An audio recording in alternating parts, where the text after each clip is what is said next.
Most Venerable Sri Dhamma Pemaratana Thera, the Chief Sangha or Chief Monk of Malaysia, and other members of the Mahasangha, and dear devotees of the Dhamma. As the Nayaka Mahamguru mentioned, I am again very grateful and thankful to Nayaka Mahamguru and the Buddhist Mahavihara for inviting me again to come back to Malaysia and Buddhist Mahavihara. And this has become my routine now to come here in June and July and then share the Dhamma with you and then practice meditation with you. So this year also I got the same opportunity, so I'm very glad about it to visit you all in this time. Today is new moon. So why you call today new moon?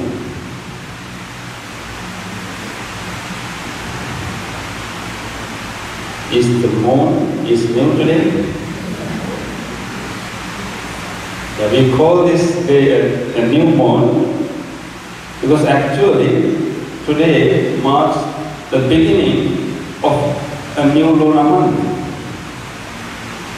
According to the lunar calendar, the moon has two phases, waxing phase and waning phase. So, waxing phase can have 15 days and waning phase can have close to 15 days. So, lunar month comprises of 30 days, sometimes 29 days. And the whole cycle of waxing and waning is called 1 month. So today is called new moon because today ends the old cycle, and then today also marks the new beginning of the next lunar month. The next lunar month is a very important month in the Buddhist calendar because on the 15th day of this lunar month, or the full moon day, marks the arrival of Buddhism to Sri Lanka. You can see that picture over there. So on full moon day, after 15 days, we will be able to celebrate that. So today if you go out, you will not be able to see the moon because moon is completely covered. But even though moon is out, do we see moon these days? Anybody remember saying, when did you see the moon last time?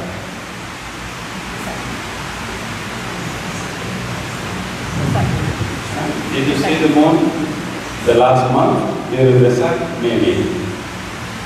This is one thing we need to reflect.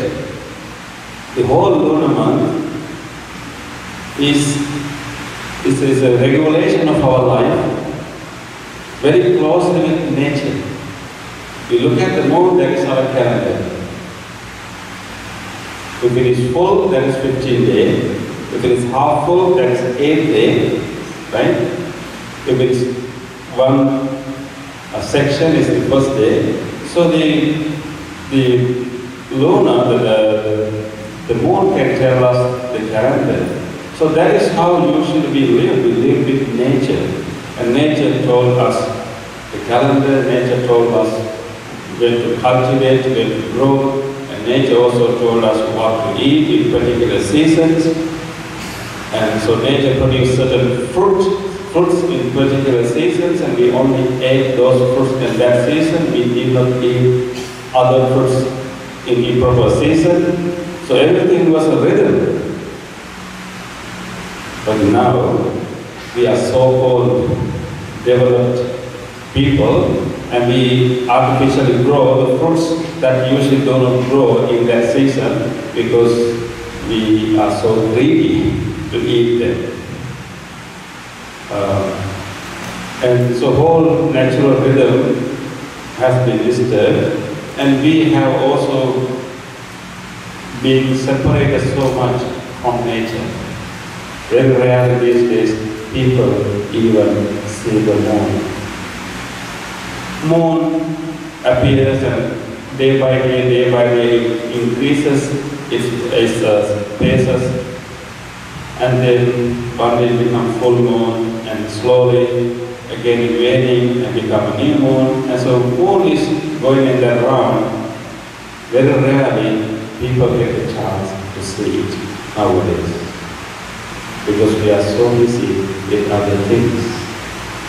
And we have separated ourselves a lot from nature, particularly our younger kids, our young children.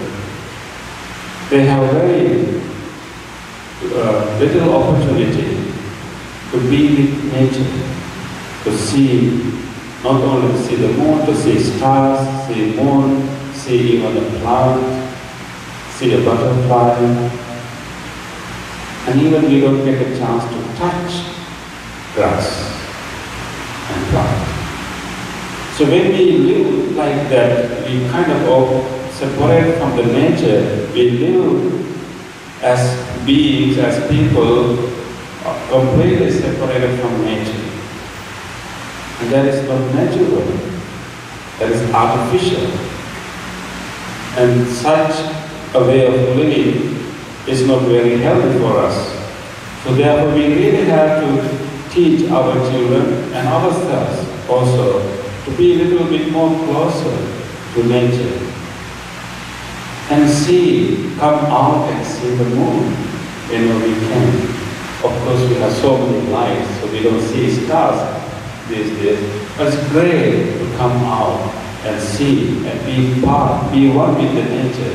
We are not separated from the nature, no matter how much we try to be separated from the nature. We are part of the nature. And today, what I'm going to share with you is that we are not only have been separated from the nature, we are also gradually becoming separated from our own bodies. That is the other irony, that we don't really feel our bodies these days. We feel our body whenever we get sick, but other time we don't pay attention to our body, and most of the time we live in our head, so to speak, in our thoughts, in our virtual world, and we don't take time to feel our body. So today I would like you to pay attention to very important function in the body, very important vital function in the body that is really the bedrock of our life, but that can also be a tool to heal our body and mind, and also can be a tool to develop our deep understanding of our life, our insight. The Buddha used that vital function in our body to have a deeper understanding, deeper realization of his own life and the world.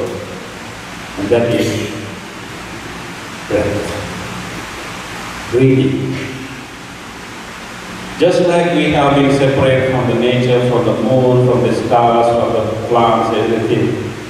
Now we are also trying to live mostly in our thoughts and our head, and we rarely get a chance to feel our breath.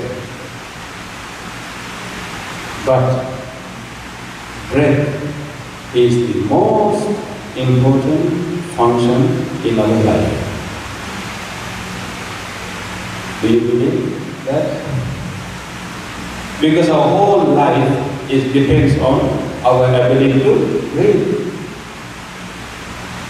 Moment you can't breathe anymore, what you call it? The moment you stop breathing, and you call these people dead. Right? So the breath is the most fundamental, most important function in our life. But how much value we give to our breath. Fortunately, we have a part of our brain to take care of breath, so we don't pay much attention. But this is very important vital function that actually not only we should pay attention and respect, but according to the Buddha, we can use our breath as a tool, as a very important tool to heal ourselves and also to enhance our understanding. The Buddha used the breath to heal his body and mind, and also to develop his mind, develop his understanding all the way to the Buddhahood, becoming enlightened one. And so Buddha has encouraged us to pay attention to our breath and use our breath for our own well-being, for our own insight.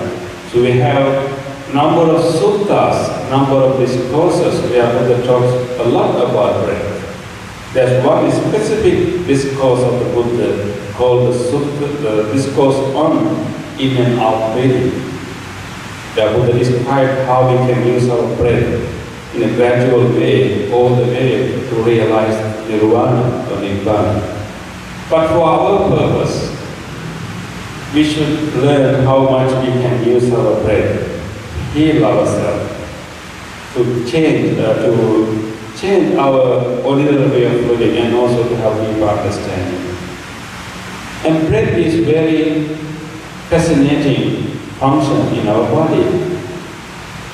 We have a set of functions in our body we call autonomic functions, and they are happening without our conscious control. It has an autonomy function. For example, your heartbeat is something automatically happening. We don't have a conscious control of our heartbeat, right? And digestion is another autonomic function. Once you eat, the whole digestion process starts. You are not doing it consciously, you also cannot consciously control it. It's going to go all the way until it comes out. And then heartbeat, and also urination, and even your pupil in your eyes. Your pupil will be open or closed, depends on the condition of the light. Those things are called autonomic functions that happen automatically. Our breath is also an autonomic function. It happens automatically. But among all these autonomic functions, it is only the breath that we can consciously control if we want. You can't control your digestion, you can't control your heartbeat, but you can change, alter, or control your breath if you want. It's the only autonomic function in the body that we can introduce some change. And that is a wonderful opportunity. Because the moment you change the breath, it changes so many things in the body. And breath is also a very good indication for us to understand our bodily and our mental condition. If I ask you, how do you feel now? And one way you can check yourself, check your bodily condition, is to pay attention to your breath. Your breath can tell you whether you are tired or not. Your breath can tell you whether you are relaxed or not. Breath is a good indicator to tell us the condition of our body and also the condition of our mind. If you are anxious, you can see from your breath. If you are relaxed and peaceful, you can tell from your breath. If somebody asks you, how are you? Or how do you feel? How do you know? You have to make an evaluation, right? The best way to do that evaluation is to pay attention to the breath. Breath can tell you what is the real condition of your body and what is the real condition of your mind. Sometimes we may not know real condition of our mind. We think that I'm okay. But if you pay attention to the breath, you can tell, no, I have some fear. For each emotion, there's a corresponding rhythm of the breath. When we have fear, there's a particular rhythm of the breath. When we are sad, there's another rhythm of the breath. So by observing our breath, we can tell about states of our mind and also our bodily condition. It's a good tool to understand how you feel, how your body. Do you need a rest? Or do you not need a rest? You can tell from your breath. As breath is not only a tool to understand, it's not only an indicator to understand how our body and our mind are, but breath can also be a tool to change our bodily and mental condition. That's the beauty of the breath. On one hand, we can use the breath to tell the actual condition of the body and mind, but at the same time, we can use the breath to change our bodily condition and our mental condition. By changing the breath, we can change how we feel. We can change our bodily condition, we can change our mental condition. That is what the Buddha asks us to do. Use the breath. And initially, if you feel anxious, for example, we can observe the breath. The breath will be very short, very quick. And now, if we change the breath, not the anxiety, if we change the breath, you can influence the mind also. So if you can purposely take few long, deep in breath, and your anxiousness, your fear can be reduced.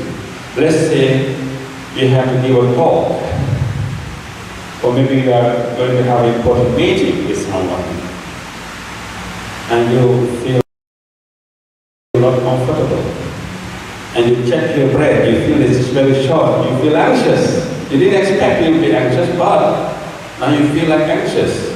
Maybe you are going to have an important moment in your life. You are going to sign an agreement or whatever, and you feel anxious. That is not a good way to face such a situation. And you cannot give a talk or give a presentation when you are anxious. What you can do right there, change your breath. Take a long, deep in breath. Take few long in breath. You will feel change in your mind. You'll be able to go and talk. You'll be able to go and meet. You'll be able to have clear mind. Just taking few long deep breaths. By changing the breath, we can change the mind. We can change the states of the mind. How wonderful, right? How wonderful. But we just have to remember to do it. Sometimes we don't remember to do it. But if you really understand, we have very important tool with us. And remembering to breathe is very important. We can change. Even when you have an argument, when you have a difficult conversation with someone, if you really want to say what you want to say, because when we are agitated, when you are really frustrated, you cannot really say what you want to say.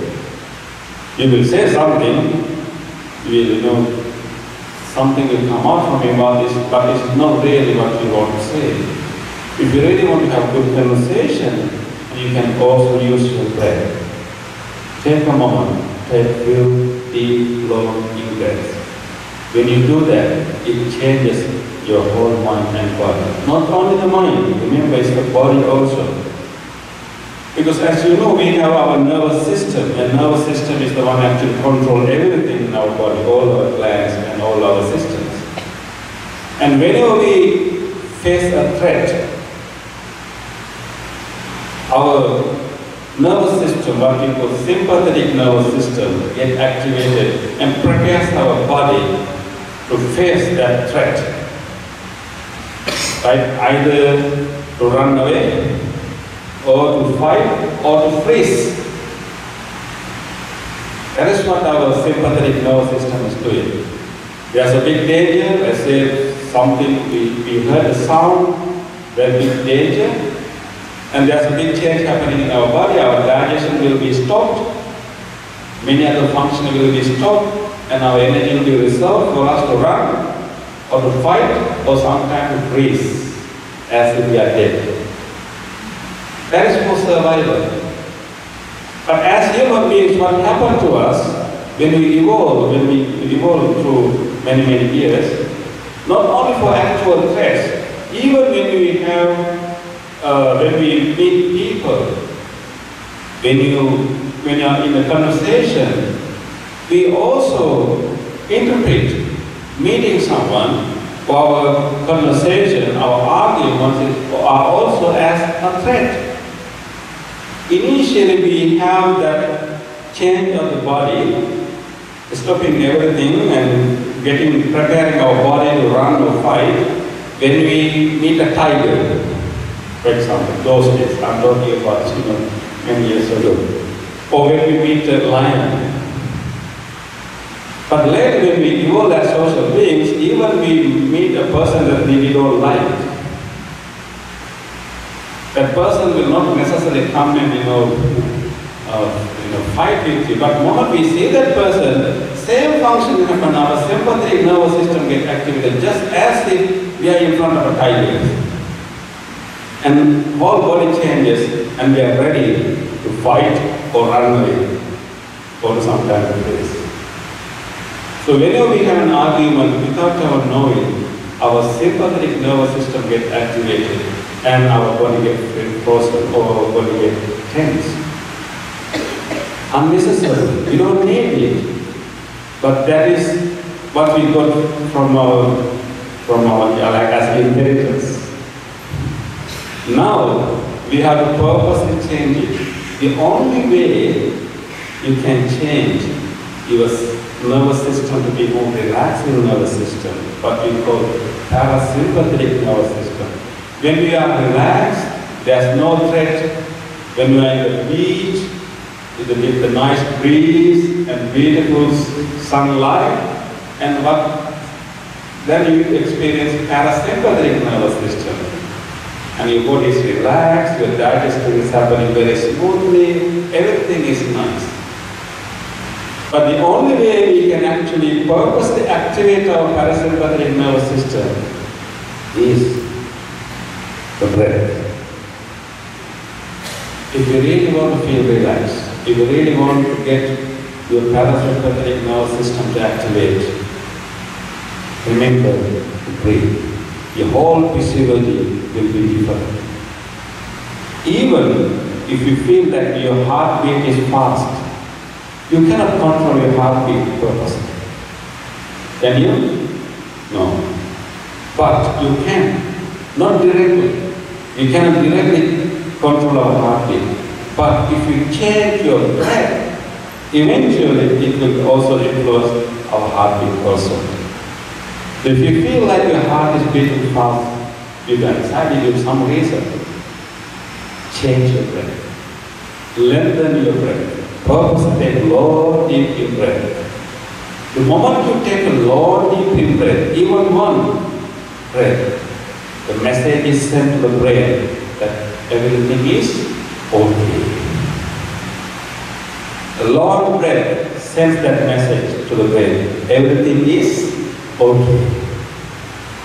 So sometimes when we get unnecessarily anxious or fearful, we have to send a message to the brain. Oh, wait, don't worry. This person is not going to harm me. But we have to send that message to the brain. And you can do that. Take a long, deep breath. Your whole nervous system, oh, okay. I don't have to get worried. Get ready. Everything is okay. So that is the value of the breath. So remember to do that. So we can really heal our body by using our breath. Relaxing our body, giving more opportunities to digest, to more opportunity to renew our cells. Whenever our sympathetic nervous system is activated, our cells cannot grow.